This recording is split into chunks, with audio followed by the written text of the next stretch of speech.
Uau, galera, demais conversar aí com José Boto, esse cara que passou 11 anos, né, trabalhando em Benfica e agora está no Shakhtar Donetsk, um grande profissional que está nos ensinando muito e que vai agora acompanhar o seu raciocínio, né, para que a gente possa dar continuidade a essa live sensacional. Que grande experiência! E você, Erivelto, Anderson Maranhão, Marcelo Fontes, o Eberson, estão gostando dessa live, cara? Dá um sinal aí, convida a galera, porque é uma forma da gente estar refletindo sobre. Aqui ninguém quer ter a razão, né?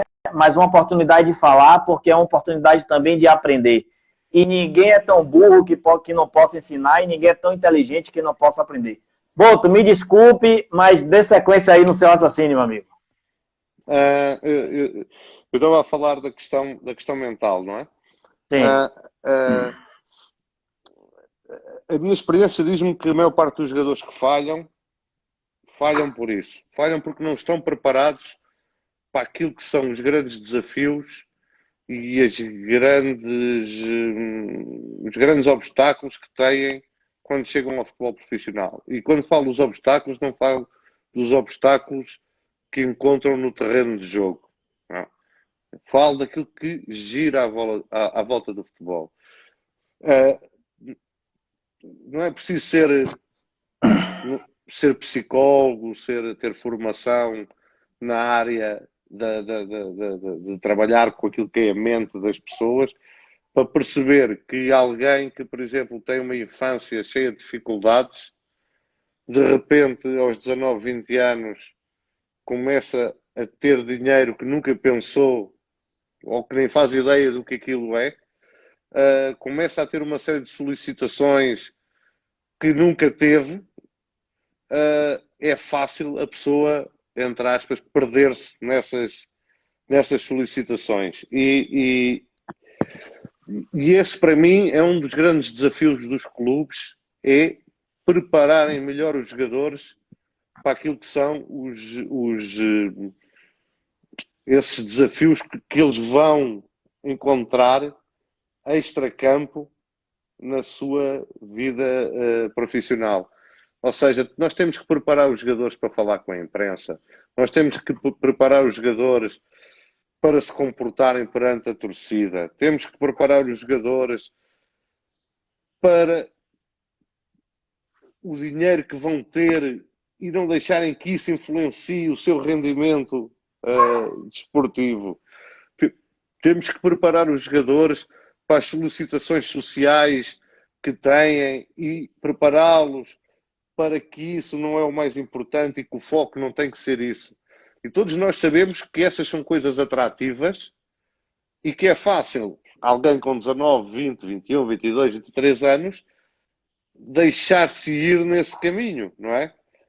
Portanto, é um trabalho fundamental dos clubes e que eu não atribuo aos treinadores. Os treinadores também têm essa responsabilidade, mas não atribuo só aos treinadores, atribuo ao clube e à estrutura do clube preparar os jogadores para esses desafios muitas vezes bastante complicados que eles vão apanhar quando chegam a profissional. E essa, para mim, é a questão fundamental, porque é por aí que a maior parte dos jogadores não chegam a atingir o nível que o seu potencial deixava antever que iam chegar, porque depois não conseguem lidar com essas situações todas.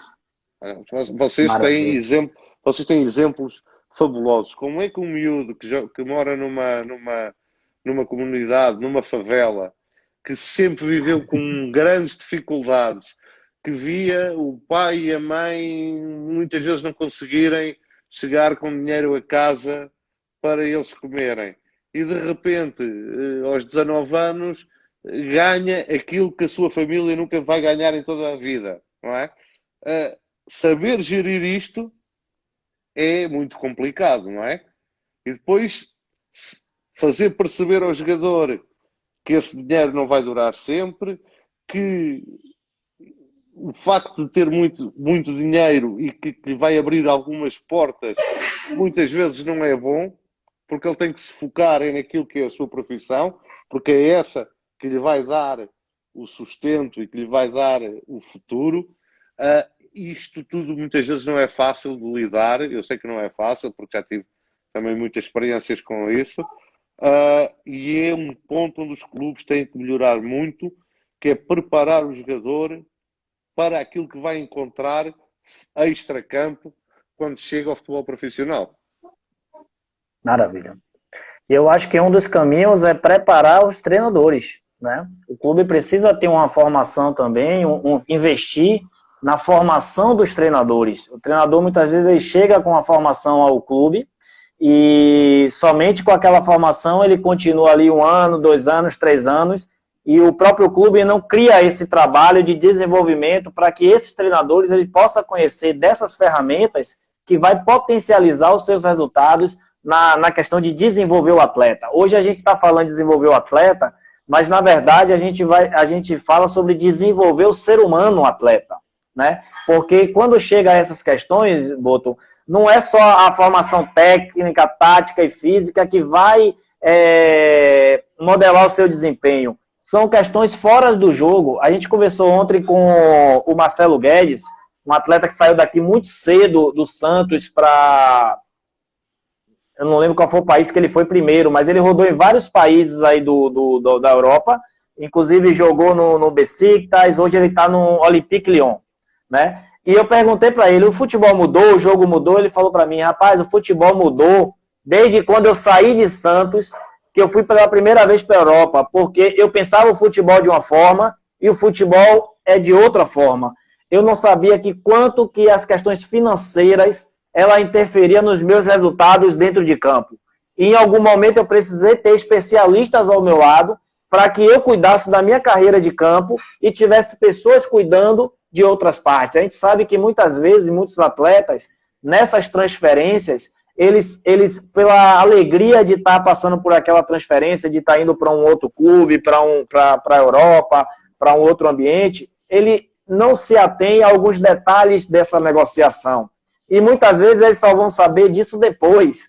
Isso gera dúvida, desconfiança, geralmente gera um rompimento com as pessoas que participaram disso tudo. Então, isso daí interfere no seu resultado. Isso aí, cada jogador ele vai perceber de uma forma. Mas ontem a gente teve um aprendizado muito grande com esse cara, com o Marcelo Guedes, porque ele teve o conhecimento. Ele falou assim, Wellington, existem 3 formas da gente aprender. Um é através do conhecimento, outra através das nossas experiências, nossos erros, e outra através dos erros dos outros. Então, muita coisa que eu aprendi hoje foi através dos erros dos outros, porque dói menos. Exato. Mas isso é você se antecipar. E eu queria lembrar aqui, a gente trouxe também aqui um cara do Sub-11, treinador do Sub-11 do Anderlecht da Bélgica, e ele falou sobre a metodologia belga de formação.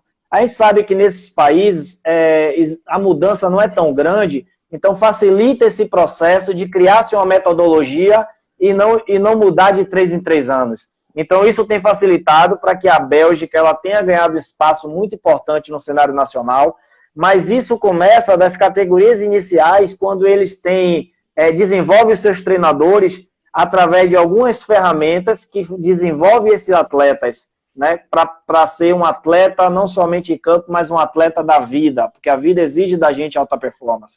E aí eu queria lembrar do caso do Éder, que você deve conhecer, um atacante daí de Portugal, que teve a oportunidade de fazer um gol muito importante para a seleção portuguesa, né? E aí você deve conhecer aí a Susana Torres, que é coach, e que fez um trabalho muito importante com ele, e inclusive escreveu um livro, né? Através dessa história que foi ele ter feito o último gol, tal, qual foi o processo que ele passou até chegar ali. 2 anos antes, o Éder estava aqui no Brasil, na Bahia, na 2ª divisão da Bahia, antes de ir daqui para o Braga, time B do Braga, e aí conseguir jogar e ser convocado para a seleção. Ele estava aqui no Galícia. Então ele poderia aqui ser um jogador de qualidade e não ter as mesmas oportunidades. E de repente ele aparece em Portugal, joga na seleção portuguesa e consegue fazer aquele último gol que muda a sua vida. E aí ela vai dizendo quantos aspectos de fora que foram trabalhados e foram organizados fora do campo, começaram a influenciar na trajetória desse atleta dentro de campo. É responsabilidade, Boto, do clube ter profissionais que dê essa capacidade para esses atletas de pensar de forma diferente e, com isso, desenvolver o atleta nessas questões que o futebol vai precisar e também a vida vai precisar. Quem seria esse profissional? Porque muitas vezes a gente cita o papel do psicólogo, Boto, e o psicólogo muitas vezes está no clube só porque a CBF exige essa figura de um psicólogo. Mas poucas ações ele tem efetivas na formação desses atletas. Inclusive aqui no Brasil a gente tem a cultura de que o cara que procura o psicólogo muitas vezes é um cara que está... Essa cultura existe na Europa também. É internacional, né? É um cara que está mal da cabeça. Então a gente precisa ter profissionais com posicionamento diferente para desmistificar isso. E eu queria apresentar o treinador mental e o coach. Por quê? Porque o coach ele vai trabalhar aspectos da alta performance do ponto A, né, do ponto do estado atual do profissional, em busca do seu objetivo. Então, trabalhar a mente desse atleta, trabalhar a mente é um caminho que a gente precisa aprender e conhecer. Como você vê isso, Boto, sobre a ótica europeia aqui no Brasil? Não há dúvida nenhuma que, como eu já disse há pouco, a preparação mental do jogador é algo que os clubes têm que apostar. Porque se nós chegamos à conclusão que a maior parte dos jogadores que falham no futebol profissional é porque não estão preparados mentalmente para as exigências, e a maior parte das vezes exigências fora de campo que o futebol profissional lhes põe pela frente, nós temos que criar equipas multidisciplinares, onde podes pôr o psicólogo, podes pôr o mental coach, podes pôr alguém que trabalha na imprensa para ensinar os jogadores como é que se devem comportar com a imprensa. Tem que ser uma equipa do clube, também se inclui, como é óbvio, o treinador, que acompanha esses jogadores e lhes vai ensinando faseadamente, como é óbvio, não é chegar e fazer-lhes um curso rápido de comportamento, é fazer um acompanhamento ao longo dos anos e ao longo da sua vida que os torne capazes de enfrentar tudo aquilo que nós já falámos anteriormente, que é de repente verem-se cheios de dinheiro, cheios de solicitações sociais e desfocarem daquilo que é o mais importante, que é a sua vida profissional. E esse trabalho deve ser feito por equipas multidisciplinares que lhes ensinem aquilo ou que lhes preparem para aquilo que vai aparecer quando lá chegarem. E é da total responsabilidade dos clubes e não podemos imputar essa responsabilidade aos treinadores, até porque muitas vezes os treinadores estão a prazo, dependem dos resultados, infelizmente, porque para mim no futebol de base os treinadores não deviam depender de resultados nenhuns, e já têm uma série de obrigações e de tarefas que são árduas e que lhes ocupam muito tempo e que não podem cuidar destes aspectos de uma forma tão séria como se pede num clube profissional que quer formar jogadores para o seu time profissional e para o futebol de alto nível. Portanto, é o que eu te digo, tem que ser uma equipa multidisciplinar que vai ajudando ao crescimento do jogador também como pessoa, porque isso é fundamental, não é?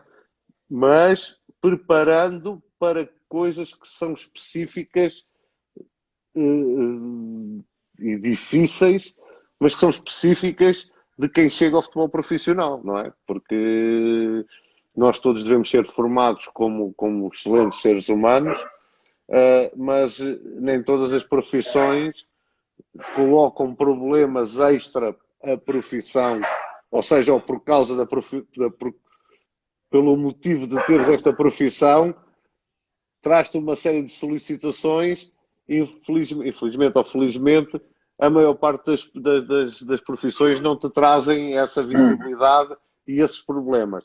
O futebol é um meio muito específico, onde nós todos sabemos as solicitações extracampo que os jogadores vão ter. Portanto, a criação dessas equipas multidisciplinares para ajudar os jogadores a estarem preparados para esse tipo de coisas, eu acho que é fundamental nos clubes. Maravilha. Vamos fazer uma resposta aqui, responder uma pergunta de uma mulher que está aqui acompanhando a nossa live, a Camila Dutra. O surgimento de novos talentos no futebol brasileiro está diretamente relacionado ao período de formação dos jovens atletas ou tem algo a ver com o talento natural? Aí eu quero acrescentar, quais são as barreiras para esse talento que você enxerga aqui no Brasil, Boto? Boa noite à Camila, que é brasileira, mas está aqui em Portugal. É uma questão interessante, porque é uma discussão até científica, se o talento é algo inato ou é algo que cresce com as nossas vivências. Eu acho que tem um pouquinho de inato, mas tem muito a ver com aquilo que são as vivências da pessoa, não é? Se tu nasces num meio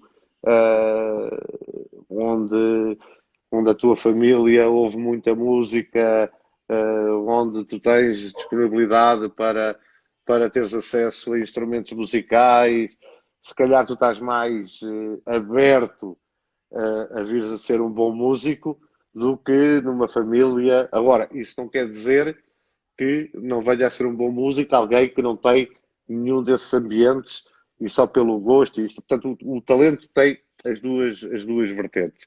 Não há só um talento natural. Agora, há uma coisa no Brasil que é muito importante e que faz com que o crescimento dos jogadores, e por aquilo que a gente falávamos há pouco, que é o futebol de rua. O futebol de rua não tem regras. O futebol de rua não tem o treinador a cobrar e arraste e a meter o medo ao jogador. E esse futebol de rua é extremamente importante naquilo que é o crescimento do talento brasileiro. E esse futebol de rua perdeu-se muito na Europa por circunstâncias que nós sabemos, mas no Brasil ainda existe e é um dos fatores de crescimento, de formação do talento que aparece no Brasil. Tem muito a ver com isso, com o futebol de rua. Verdade. E a gente vê o menino vem da rua para um time e a primeira coisa que ele ouve do treinador é: você está pensando que você está na rua? Aqui é um clube, aqui não é a rua.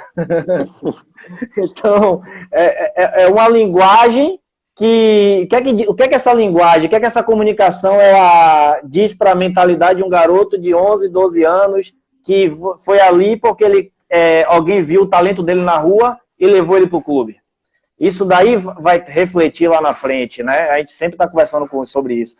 Ô Boto, só mais uma pergunta, meu amigo. Eu queria saber de você, porque eu não estou satisfeito ainda com as respostas que eu tive aqui de outros profissionais, que é o seguinte: qual é a diferença, cara? Qual é a diferença e o que é que você prefere? Uma avaliação feita em loco, onde você está vendo, uma avaliação onde o atleta vai até o clube, uma avaliação através de DVDs, de vídeos, né? DVD não, já está ultrapassado, através de um link, ou através do analista de desempenho que vai te dar todos os dados estatísticos do desempenho daquele atleta. Me fale agora você, Boto, como você se sente mais tranquilo na hora de observar e avaliar?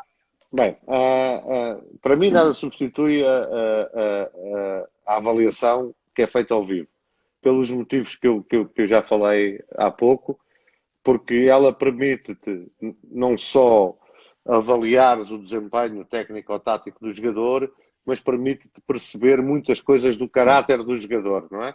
Por aquilo que eu te disse, como é que ele reage a um comando do treinador ou um grito mais forte do treinador, como é que ele reage a um colega que não lhe passa a bola, e isso tu só consegues ver, não há vídeo nenhum no mundo que te mostre isso, nem há estatística nenhuma no mundo que te mostre isso. Por outro lado, também